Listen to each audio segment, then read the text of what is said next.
When we think about rivals in the Matrix universe, we usually think of Smith versus Neo, the Oracle versus the Merovingian, or even Morpheus versus Locke.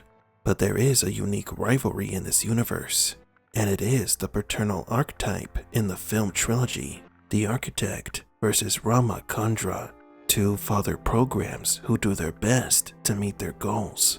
Today we will be analyzing the two most important fathers in the Matrix. Welcome to Matrix Explained.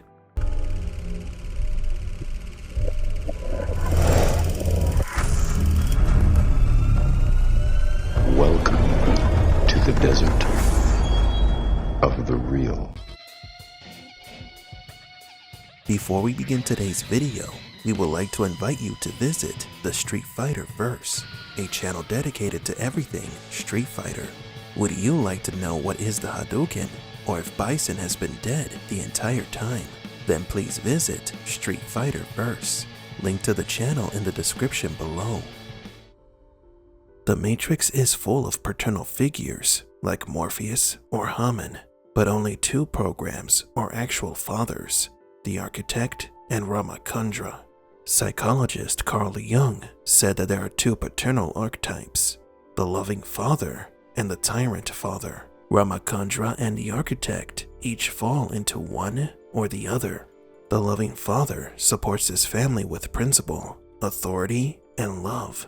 He is a guide who leads by example. Ramachandra is a protector of his family. He is willing to do whatever it takes to protect those he loves, even going as far as to meet with dangerous programs like the Merovingian and risking his life for his daughter. Rama is even capable of betraying his friends for his family, as he gave the kill codes to the Oracle shell to the Merovingian to protect Sati. Although the Oracle planned for her shell to be destroyed, we know that the level of risk that Rama took was big. He deceived the Merovingian so that another dangerous program, the Train Man, would transport Sati into the Matrix. He did all that for love. Can you tell me what happened to you? Two programs that I trusted sold the termination code of my original shell to the Merovingian. Why did they do that? For love. For the life of their child. You knew about it, and yet you let it happen. I had to. In psychology, the father is necessary for the mental health of the child. Now then, the Architect fulfills what Jung calls the tyrant father, a dictatorial, immoral, cold, or absent father. He is the archetype of the unloving father. The tyrant wants to impose his will for selfish benefits. He is not fair, moral, or altruistic. The tyrant father can be violent, distant, chaotic. He is not a role model. He is imposing and capricious, lacking compassion and sensitivity. This perfectly defines the type of parental role assumed by the Architect. He is the self-proclaimed father of the Matrix, yet he is not a father who works for the benefit of others, at least not for humans. He acts as a dictator. Nothing slips by him.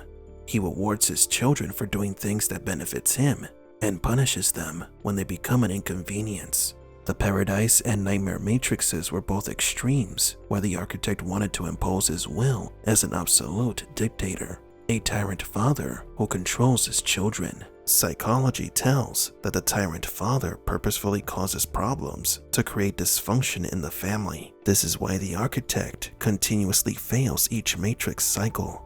His dictatorial way of thinking and acting prevents him from taking into account the welfare of others who are not machines. He only seeks to gain what benefits him or the machines, and failure is an inevitable result. But surprisingly, being raised by an authoritarian father has its pros and cons, according to the American psychologist Nalini Ambad.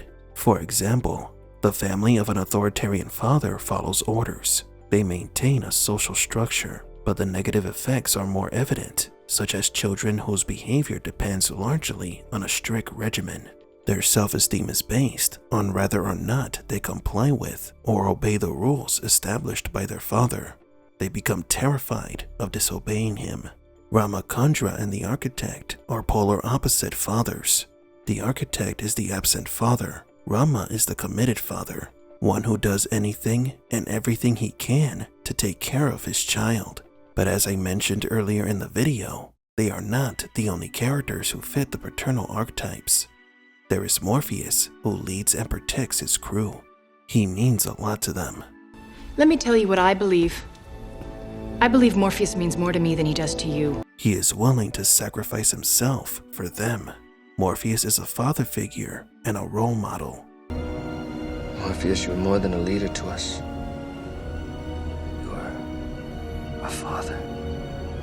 Counselor Hammond is also a father figure who guides his children and makes difficult decisions to ensure his family's survival. He is someone who advises them and does not judge them. In the Matrix universe, there are many more examples of these father types, offering us the best and the worst of these authority figures.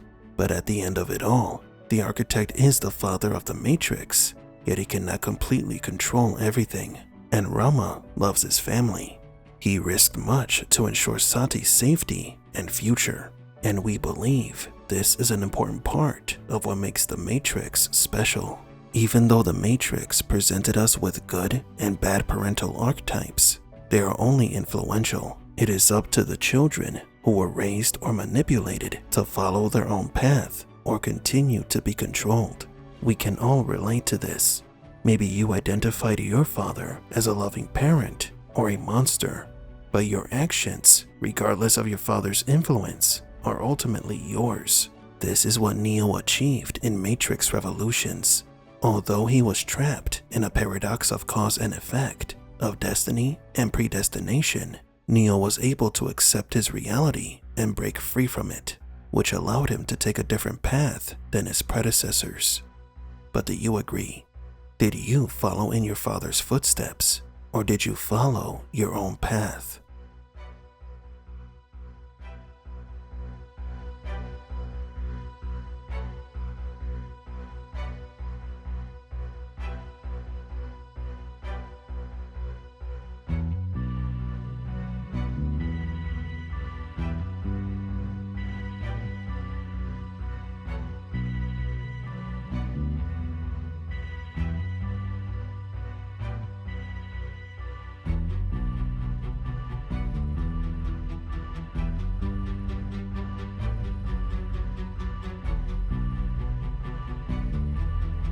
For Matrix Explained, please leave a like and subscribe.